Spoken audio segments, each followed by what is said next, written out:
Muy buenos días. Se abre la audiencia en vista pública en el expediente 1355 del presente año, formado por apelación de sentencia en amparo en la acción constitucional promovida por la entidad Beluno Sociedad Anónima a través de la Mandataria Especial Judicial y Administrativa, con representación abogada Ruth Rebuli Villavicencio contra la Corte Suprema de Justicia, Cámara de Amparo y Antejuicio.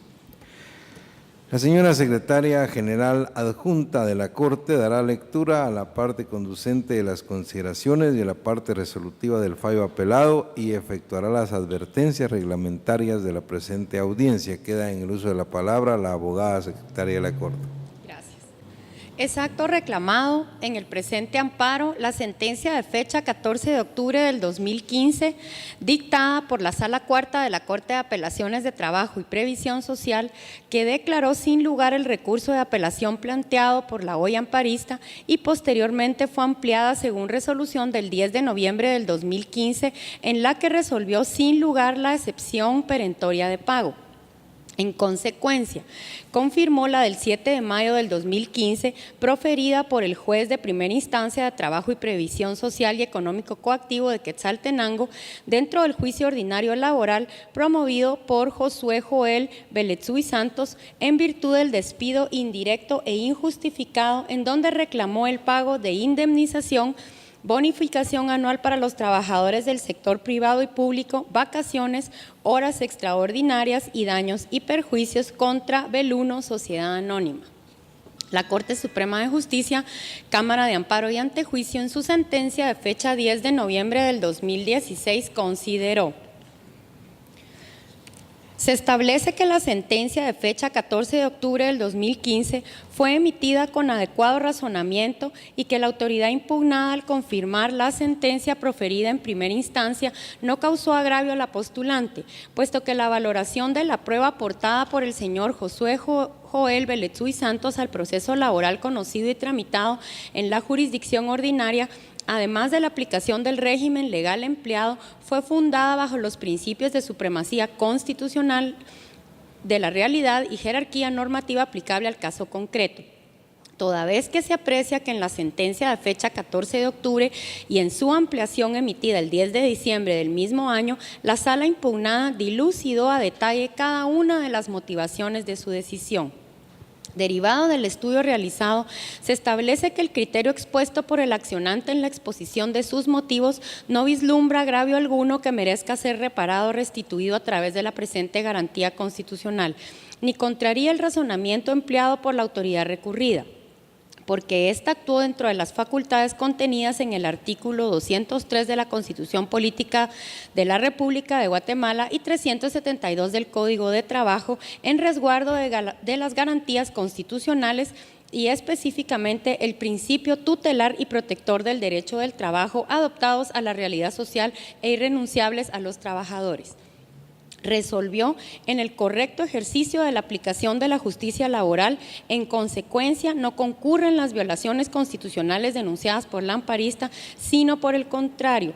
Se advierte que sus pretensiones son las de trasladar al plano constitucional hechos que fueron debidamente atendidos y resueltos por los tribunales del orden común y procurar con ello una tercera instancia, lo que constitucionalmente le es vedado a esta Cámara de conformidad con el artículo 211 de la Constitución Política de la República de Guatemala. Este Tribunal Constitucional, de acuerdo a lo considerado, concluye que la garantía constitucional de amparo solicitada deviene notoriamente improcedente y debe ser denegada. Por la forma en que se resuelve la presente acción de amparo, se condenen costas a la postulante y por imperativo legal se impone multa respectiva al abogado patrocinante.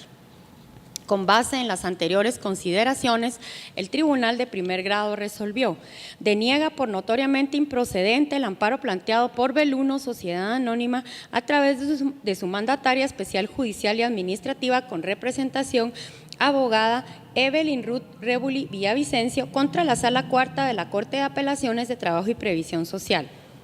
En consecuencia, revoca el amparo provisional contenido en resolución de fecha 30 de diciembre del 2015, condena en costas a la solicitante por lo considerado e impone multa de 1,000 quetzales al abogado patrocinante Javier Castellán Jurado, quien deberá hacerla efectiva en la tesorería de la Corte de Constitucionalidad dentro de los 5 días siguientes a partir de estar firme lo resuelto. Su cobro en caso de incumplimiento se hará efectivo por la vía legal correspondiente. De conformidad con lo que establece el artículo 67 del Acuerdo 1-2013 de la Corte de Constitucionalidad, quien haga uso de la palabra en la presente audiencia deberá dirigirse directamente al tribunal, expresar sus alegaciones en forma oral, conforme el objeto de la vista pública previsto en el artículo 61 del referido acuerdo, y sin dar lectura a documentos, salvo que para ello se cuente con autorización previa del señor presidente. Concretarse al asunto planteado, ser breve, conciso y preciso en su exposición, no proferir expresiones irrespetuosas a las partes o a los miembros del tribunal. Y para la exposición de alegaciones, los intervinientes cuentan con un tiempo máximo de 15 minutos. Es todo, señor presidente. Muchas gracias, abogada secretaria. Pueden hacer uso de la palabra parte solicitante del amparo, apelante y requirente de la vista pública, Beluno Sociedad Anónima, por medio de la mandataria especial judicial y administrativo con representación, abogada Evelyn Ruth Rebol Villavicencio, quien actúa con el auxilio del abogado Javier Castellán Jurado, quien queda en el uso de la palabra. Buenos días, honorables magistrados, al público presente y a la contraparte. Pues mi representada, la entidad Beluno Sociedad Anónima, presentó este amparo con el objeto de que se le restituyeran las violaciones a los derechos constitucionales que reconoce pues, el ordenamiento jurídico de nuestro país. Mi representada ratifica todos los argumentos de hecho y de derecho conferidos en el memorial de amparo y en el de la apelación, y nos vamos a reducir únicamente a hacer una reseña del objeto y la violación central en la cual nosotros manifestamos, en la cual se nos han violado nuestros derechos constitucionales.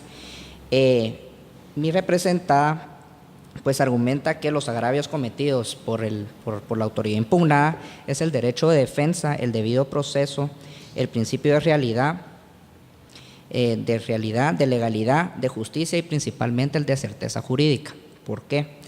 El antecedente de este caso es una persona que en su memorial de demanda en un juicio ordinario laboral reclama únicamente conforme a argumentos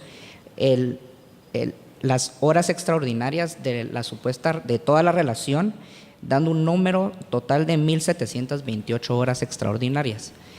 Esta reclamación la hace únicamente de forma argumentativa, no presentó ningún documento, ningún testigo, no hay ninguna prueba dentro de los autos en la cual se prueben de que esta persona efectivamente laboró esas horas extraordinarias.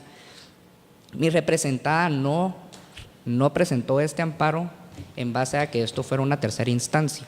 Aquí hay violaciones constitucionales y principalmente en cuanto al derecho de defensa, se violó los artículos 128, 177 y 178 del Código Procesal Civil y Mercantil aplicados de forma supletoria mediante el artículo 326 del Código de Trabajo, ya que no valoró la prueba tanto en el juzgado de primera instancia como la sala de apelaciones, la cual es la autoridad impugnada, y el artículo 372 del Código de Trabajo es muy claro en el sentido de que si bien es cierto se le da las facultades a la sala de apelaciones a que revoque, modifique o confirme una sentencia, esta tiene que ser con previa valoración de los argumentos de la prueba y de las peticiones de las partes. En este caso, cuando ustedes analicen el expediente y al momento de dictar la sentencia correspondiente, se van a dar cuenta que los argumentos tanto de primera instancia como segunda instancia y como de la autoridad recurrida, que en este caso fue la Corte Suprema de Justicia mediante la Cámara de Amparo,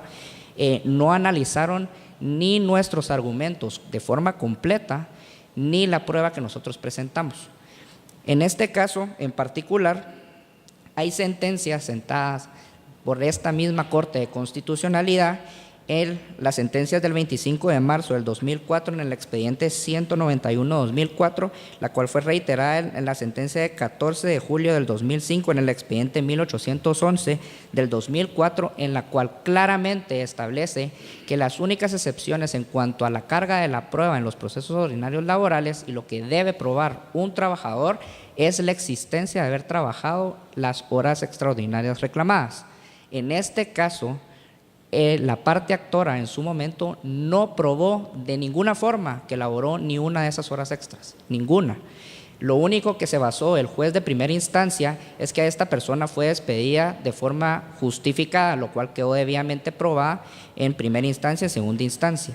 Esto quedó por el juez de primera instancia, se basó únicamente en un video que tiene una duración de 8 minutos en la cual se logra demostrar cuál fue la causa del despido, en la cual llegaron unos clientes a comprar y se quedó con el dinero, no lo ingresó a la caja registradora. Eso quedó evidenciado en ese video. El video tiene una duración de 8 minutos.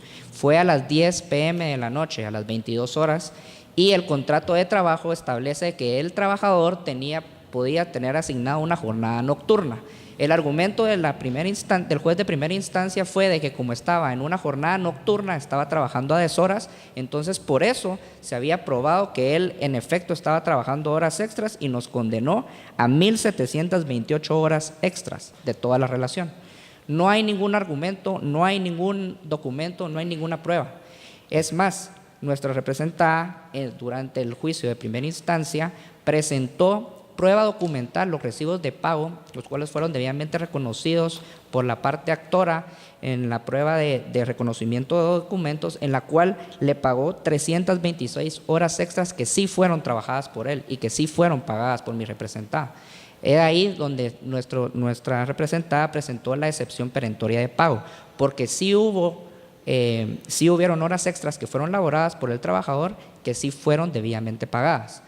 Pero no puede ser posible y nos parece inaudito de que una persona hoy en día pueda venir en un memorial de demanda y decir que trabajó 1.728 horas extras sin presentar prueba alguna y nos condenen al pago de las mismas. La Corte Suprema de Justicia, en la sentencia que estamos apelando, que fue la del 10 de noviembre del 2016, hace la salvación de que, si bien es cierto, la Corte de Constitucionalidad en las sentencias que cité anteriormente establecen de que es el trabajador el que tiene que probar que efectivamente laboró las horas extras, nos condenan porque nosotros no probamos que efectivamente le habíamos pagado esas horas extras. O sea, no hace sentido tampoco que cómo le vamos a pagar a alguien horas extras que no fueron ni probadas ni trabajadas. O sea, es contradictorio totalmente. Y están resolviendo en contra de una jurisprudencia y criterio ya sentado por esta honorable Corte de Constitucionalidad. No puede ser posible de que, si bien es cierto el derecho laboral es tutelar para el trabajador, eso no significa que se violen los derechos de todas las partes, en este caso del patrono. Esto lo único que hace es desincentivar a los patronos a que cumplan la ley, porque realmente si tiene todo documentado, como en este caso, que tenían los recibos de pago, tenían las certificaciones contables y la parte actora no logró demostrar de ninguna manera que trabajó esas horas extras, sea castigado al condenarlo al pago de horas extras que nunca laboró. Este pago es equivalente a 56,000, 57,000 quetzales. Sí causa un agravio para mi representada. Y los derechos constitucionales que se violan son los antes indicados. ¿Dónde está la certeza jurídica? Ya cuando la misma honorable Corte de Constitucionalidad ha establecido claramente que es el trabajador el que tiene que probar dichas horas extras de forma individual, no de forma global. La parte actora únicamente se limitó a argumentar que había laborado 1.728 horas extras. Por lo tanto, pues mi representada les solicita a esta honorable Corte de Constitucionalidad que al momento de dictar sentencia se analicen a detalle los argumentos, pruebas que fueron debidamente ofrecidas y diligenciadas dentro de este proceso.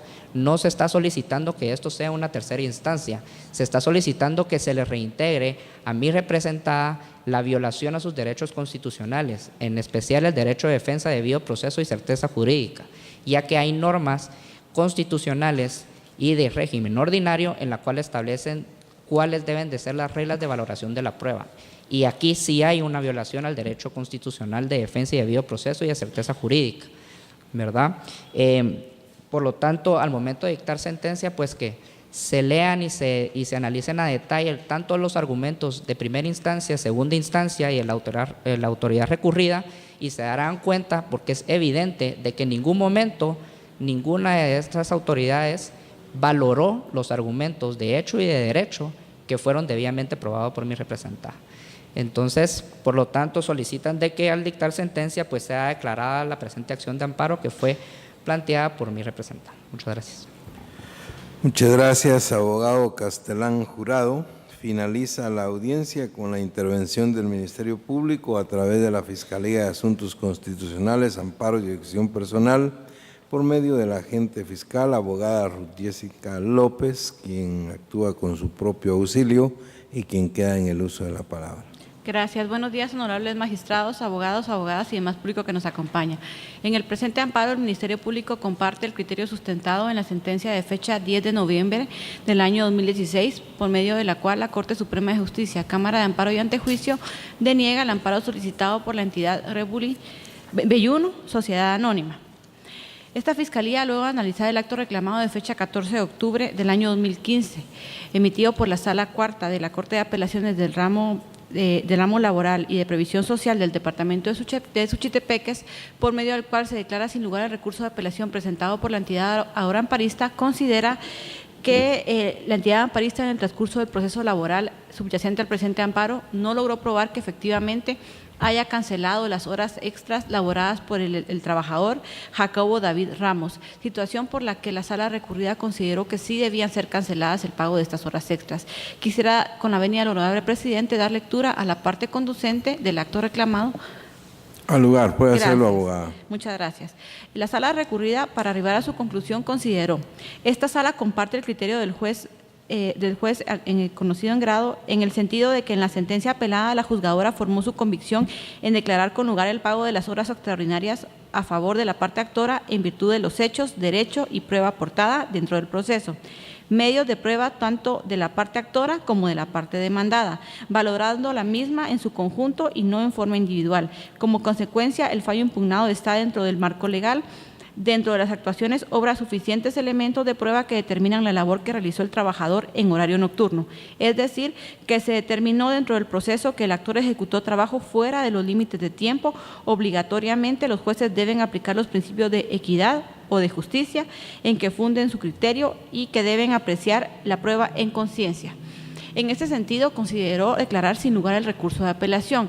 Aunado a lo que dijo el abogado que me antecedió al indicar que ellos presentaron una prueba en la que se determinaba que sí habían pagado algunas horas extras, tal como lo consideró la autoridad recurrida, estos medios de prueba fueron incorporados de manera extemporánea y no en el plazo del contradictorio, por lo que no se cumplió con lo establecido en el artículo 369 del Código de Trabajo. En ese sentido, esta Fiscalía considera que los argumentos en que basa su decisión la autoridad recurrida se encuentran de conformidad con lo establecido en el artículo 372 del Código de Trabajo, y el solo hecho de que la decisión tomada por la autoridad recurrida sea contraria a los intereses del amparista no significa que exista violación constitucional, pues es evidente que tanto en primera como en segunda instancia hizo uso de los medios legales que la ley ordinaria pone a su alcance, los cuales le fueron resueltos oportunamente. En ese sentido, esta Corte ha manifestado que por su naturaleza subsidiaria y extraordinaria, el amparo no puede constituirse en una tercera instancia revisora de lo resuelto por los tribunales de jurisdicción ordinaria, pues a estos compete con exclusividad el administrar justicia. Este criterio ha sido sostenido en las sentencias emitidas en los expedientes 1706 del año 2004 y 3780 del año 2007. Asimismo, ha indicado que el agravio es un elemento esencial y su concurrencia no es posible el otorgamiento de que la protección del amparo conlleva, sobre todo si la autoridad recurrida ha actuado de conformidad con las normas aplicables al caso concreto. Este criterio ha sido sustentado en la sentencia emitida en el expediente 2563 del año 2007. Por lo antes expuesto, esta Fiscalía considera que al no existir agravio de relevancia constitucional que haga procedente el otorgamiento del presente amparo, se solicita a la Honorable Corte que al momento de conocer el recurso de apelación, este sea declarado sin lugar y en consecuencia se confirme la sentencia de fecha 10 de noviembre del año 2016 y que se deniegue el amparo solicitado. Muchas gracias. Muchas gracias, abogada Ruth Jessica López. Se clausura la presente audiencia. Buen día.